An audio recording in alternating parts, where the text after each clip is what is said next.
S Ravish ने कार्यक्रम की शुरुआत। नमस्कार, स्वागत है आपका और मैं हूं आपके साथ सपना दीपक मदेशिया। बुलेटिन का आगाज करेंगे। हिमाचल प्रदेश सरकार में लोक निर्माण मंत्री विक्रमादित्य सिंह दिल्ली दौरे से वापस लौटे। दिल्ली दौरे के दौरान उन्होंने केंद्रीय मंत्री नितिन गडकरी से भी मुलाकात की। वापस लौटने के बाद मीडिया से बातचीत में लोक निर्माण मंत्री विक्रमादित्य सिंह ने कहा कि प्रदेश सरकार ने 16वें वित्त आयोग के समक्ष मजबूती से अपना पक्ष रखा है। उन्होंने कहा कि लोक निर्माण विभाग में भी अपनी मांग वित्त आयोग को दी है। वहीं प्रदेश में 2 नए स्मार्ट सिटी मंडी और मनाली बनाने के लिए प्रदेश सरकार के लिए वित्त आयोग को प्रस्ताव दिया गया है। वहीं हिमाचल प्रदेश सरकार में लोक निर्माण मंत्री विक्रमादित्य सिंह ने कहा कि हाल ही में 16वां वित्त आयोग हिमाचल आया था। प्रदेश सरकार ने मजबूती से अपना पक्ष वित्त आयोग के समक्ष रखा है और इसके अलावा रेवेन्यू डेफिसिट ग्रांट की तहत मिलने वाली धनराशि को बढ़ाने की मांग की गई है। उन्होंने कहा कि मुख्यमंत्री ने प्रदेश सरकार की मांगों को वित्त आयोग के समक्ष रखा है। विक्रमादित्य सिंह ने कहा कि उनके विभाग लोक निर्माण से संबंधित मांगों को भी वित्त आयोग के समक्ष रखा है। वहीं प्रदेश में सड़कों के निर्माण और विकास के लिए वित्तीय सहायता की मांग रखी गई है। साथ ही आपदा के एसडीआरएफ और केंद्र से मिलने वाली मदद की भी मांग वित्त आयोग के समक्ष रखी गई है। देखिए, स्मार्ट सिटी की तो हमने बात करी थी। उसके लिए जैसा मैंने कहा है कि इस विषय को हमने 16वें वित्त आयोग के समक्ष भी उठाया है और आने वाले समय में हम जो अब नए हमारे शहरी विकास मंत्री बने हैं केंद्र सरकार में, आदरणीय श्री मनोहर लाल खट्टर जी, जो पूर्व में हरियाणा के मुख्यमंत्री भी रहे हैं, उनसे भी हम जाकर आने वाले समय में मिलेंगे, क्योंकि स्मार्ट सिटी अब 2024 में खत्म हो रहा है। इस तर्ज पे हमको कुछ नए प्रोजेक्ट्स जो है वो केंद्र से स्वीकृत करवाने की आवश्यकता है। इस विषय पर हम उनसे मिलेंगे ताकि जैसे शिमला और धर्मशाला की मैंने बात कही, वैसे आने वाले समय में और शहरों को भी इसमें। बीजेपी प्रदेश अध्यक्ष डॉक्टर राजीव बिंदल ने कहा कि संसद में विपक्ष के नेता राहुल गांधी द्वारा पिछले कल लोकतंत्र के मंदिर में देश के 120 करोड़ हिंदुओं को हिंसक कहना, आतंकवादी घोषित करना बेहद निंदनीय, शर्मनाक है। बिंदल ने कहा कि वो हिंदू जो केवल सहिष्णु नहीं है, अति सहिष्णु है, और वो हिंदू जो प्राणी मात्र की पूजा करता है, वो हिंदू जो प्रकृति और प्रकृति की हर जीव की पूजा करता है, वो हिंदू जो सूर्य की पूजा करता है, उसे आतंकी कहना कांग्रेस पार्टी की नीति और नीयत को दिखाता है। बिंदल ने कहा कि संसद के अंदर हिंदुओं के प्रति अपमानजनक शब्द कहना, इस प्रकार के व्यवहार को कतई सहन नहीं किया जाएगा। पूरा हिंदू समाज इसकी कड़ी निंदा करता है और राहुल गांधी, सुखविंदर सिंह सुक्खू और मुकेश अग्निहोत्री को इसके लिए पूरे हिंदू समाज के लिए माफी मांगनी चाहिए। श्री राहुल गांधी जी द्वारा जिस प्रकार देश के 120 करोड़ हिंदुओं का अपमान किया गया, भारत की सबसे बड़ी पंचायत हमारी पार्लियामेंट के अंदर हिंदुओं को आतंकवादी घोषित किया गया, बहुत निंदनीय है। वो हिंदू जो केवल सहिष्णु नहीं है, अति सहिष्णु है, वो हिंदू जो प्राणी मात्र की पूजा करता है, वो हिंदू जो पेड़ पौधे चींटी पक्षी हर किसी की पूजा करता है। केंद्र सरकार के आवास और शहरी कार्य मंत्रालय का एक दल राजगढ़ पहुंचा। इस दल ने शहर के लिए शहरी सुधार के कायाकल्प योजना के तहत अटल मिशन 2 के अंतर्गत निर्माणाधीन उठाऊ पेयजल योजना का निरीक्षण किया।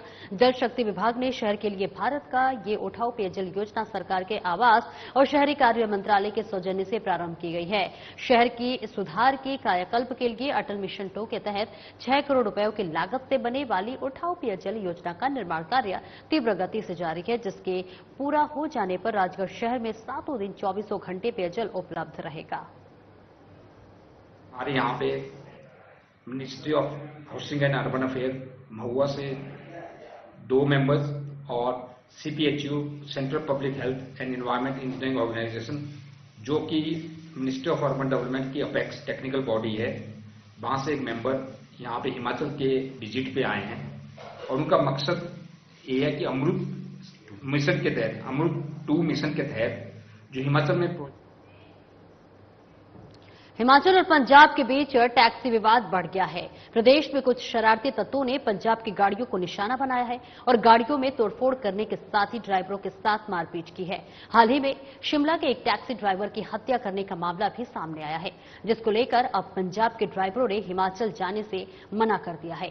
पंजाब में भी हिमाचल की गाड़ियों को रोका जा रहा है, जिससे हिमाचल प्रदेश जाने वाली टैक्सी चालकों के साथ साथ पर्यटकों को भी परेशानी हो रही है। और इन घटनाओं के बाद दोनों राज्यों में जहां हिमाचल के कारोबार पर भी बड़ा असर पड़ रहा है, वहीं पंजाब के टैक्सी चालकों को कारोबार प्रभावित हो रहा है। और इसी मामले को लेकर शिमला टैक्सी यूनियन के लोग पंचायती राज मंत्री अनिरुद्ध सिंह से मिले और विवाद को सुलझाने की मांग उठाई है। वहीं पंचायती राज मंत्री अनिरुद्ध सिंह ने टैक्सी चालक की दुखद हत्या मामले पर कहा है कि आरोपियों को पुलिस ने गिरफ्तार कर लिया है और पुलिस इस हत्या की जांच कर रही है। फिलहाल पुलिस की टीम इस चालक की डेड बॉडी को ढूंढने में लगी है और सरकार इस दुख की घड़ी में उनके परिवार के साथ है। तो मैं रात को सवारी लेके आ रहा था कुट्टू से, 11:30 बजे करीब सवारी लाया और भरतगढ़ के पास मेरी गाड़ी से पहले 5-6 गाड़ियां उन्होंने पहले तोड़ी हुई थी।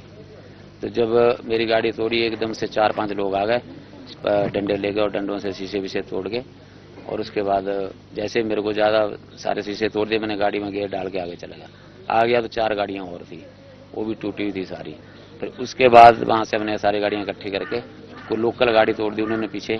लोकल गाड़ी वाले ने कंप्लेंट की, वहां पुलिस ने आगे 4 लोगों को पकड़ लिया। सरकार से तो हम यही चाहते हैं कि जो कानून व्यवस्था है, वो चाहे हिमाचल की है चाहे वो पंजाब की है, क्योंकि ये बार बार जो हादसे हो रहे हैं इसका कारण कहीं ना कहीं ये कानून की लती बोलेंगे। अब जैसे अभी हमारे राजेंद्र जी ने कहा कि जो मर्डर है वो बिलासपुर में हो गया और डेड बॉडी को पिछली सीट पे उन्होंने जो है कीरतपुर पहुंचा दिया। क्या बीच में पुलिस कहां सोई थी? ये 3500 वर्ष पुराने कुराश खेल से हिमाचल प्रदेश में धुरंधर खिलाड़ी निकले और इस खेल को प्रदेश में 3% कोटे में किस तरह से शामिल किया जा सकता है, इसके लिए आज सोलन में कुराश संघ की राज्य स्तरीय बैठक का आयोजन किया गया, जिसमें नई कार्यकारिणी का गठन किया गया, जिसमें कौशल मुंगटा को राज्य कुराश संघ का अध्यक्ष बनाया गया। और हमारे संवाददाता से बात करते हुए राज्य कुराश संघ के नवनियुक्त अध्यक्ष कौशल मुंगटा ने बताया कि 3500 वर्ष पुराना कुराश खेल से हिमाचल प्रदेश से अव्वल खिलाड़ी निकले और ओलंपिक सहित अन्य प्रतियोगिताओं में हिमाचल के खिलाड़ी आगे निकले और इसके लिए नवनियुक्त कार्यकारिणी कार्य करेगी। साथ ही इसके लिए 3% खेल कोटे में लाने का प्रयास भी किया जाएगा। कुराश जो हमारा खेल रेसलिंग का एक पार्ट है और पूरे ऐसा नहीं है कि कोई नया गेम है, ये 3500 साल पुराना गेम है। उज्बेकिस्तान का राष्ट्रीय खेल है और हिंदुस्तान के अंदर भी बहुत लंबे समय से जो है इंट्रोड्यूस खेल है। एशियन गेम्स का पार्ट है, हमारे कॉमनवेल्थ गेम्स का पार्ट है। और हिमाचल प्रदेश के अंदर इसको हम कैसे स्कूलों के अंदर आपके जो है इंट्रोड्यूस करें, कैसे हम इसको 3% कोटा के तहत लाए, इस पर आज हमने यहाँ पर चर्चा की है। धौल्टा जी ने हमारी जो पूरी कार्यकारिणी आई थी उनको संबोधित किया है, इन्होंने सबको जो है दिशा निर्देश दिए हैं। और हमारे पास हमारी जो कार्यकारिणी है, हमारे पास जो ट्रेंड कोई 100 से अधिक हमारे डीप जो है कोचेज है और भी जितनी भी यहाँ की जिसकी जो प्रक्रिया है, जो इसकी हमारे जो कागजी कार्यवाही है उसको भी संपूर्ण कर दिया गया है। हमारा एक ही लक्ष्य है कि हिमाचल प्रदेश के अंदर से कुराश खेल के जो है धुरंधर खिलाड़ी निकले, हमारे जो है 3% कोटे के अंदर जो स्टूडेंट है उनको लाभ हो और हिमाचल प्रदेश जो है हमारे एशियन गेम्स में और कॉमनवेल्थ में इस गेम में जो है आगे जाकर के। जिला कुल्लू में बरसात के मौसम में डायरिया से बच्चों के बचाव के लिए अब स्वास्थ्य विभाग ने काम करना शुरू कर दिया है और सोमवार से जिला कुल्लू ने डायरिया की रोकथाम के लिए कार्यक्रम भी शुरू कर दिए हैं। वहीं कुल्लू डीसी तोरूल एस रवीश ने इस कार्यक्रम का शुभारंभ किया और स्वास्थ्य विभाग के अधिकारियों के साथ भी कार्यक्रम के क्रियान्वयन को लेकर चर्चा की गई। वहीं इसकी रोकथाम के लिए स्वास्थ्य विभाग ने योजना तैयार की है। डायरिया रोकथाम अभियान के तहत जिले के 5 स्वास्थ्य खंडों के अंतर्गत आने वाले 3086 गांव के 29,480 घरों में बच्चों के स्वास्थ्य को जांचा जाएगा। उपायुक्त कुल्लू तोरूल इस रवीश ने डायरिया रोकथाम अभियान के तहत अस्पताल में उपचार के लिए आए बच्चों को जिंक की दवा और ORS के पैकेट भी वितरित किए। कुल्लू जिले में आज स्टॉप डायरिया कैंपेन का इनॉग्रेशन हो रहा है और इसमें सभी छोटे बच्चों को, क्योंकि हमारी मोर्टेलिटी रहती है डायरिया से और मॉनसून में इसका सबसे ज्यादा प्रेवलेंस रहता है, तो इसको चेक करने के लिए वही देहरा निर्वाचन क्षेत्र में विधानसभा उपचुनाव के मद्देनजर सकरी चेक पोस्ट पर फ्लाइंग स्क्वाड की एक टीम ने एक गाड़ी से 1,37,220 रुपए कैश बरामद किए हैं। गाड़ी पंजाब की है और मामले में आगे तफ्तीश जारी है। ये जानकारी देते हुए जिला कांगड़ा की एसपी शालिनी अग्निहोत्री ने बताया कि देहरा के सकरी चेक पोस्ट पर आज सोमवार को फ्लाइंग स्क्वाड टीम 2 के इंचार्ज अनिल वर्मा, एएसआई रामचंद्र और उनके दल ने गाड़ियों की जांच के दौरान ये कैश पकड़ा गया है। एसपी ने बताया कि दोहरा विधानसभा क्षेत्र में उपचुनाव को देखते हुए निगरानी दलों द्वारा जगह जगह नाके लगाकर गाड़ियों की आवाजाही पर नजर रखी जा रही है। में बाई इलेक्शंस जैसे कि सभी को विदित है कि 10 तारीख को पोलिंग है और इलेक्शन कमीशन की गाइडलाइंस के तहत एफएसटी, एसएसटी नाकाबंदी पूरी असेंबली कॉन्स्टिट्यूंसी में की गई है।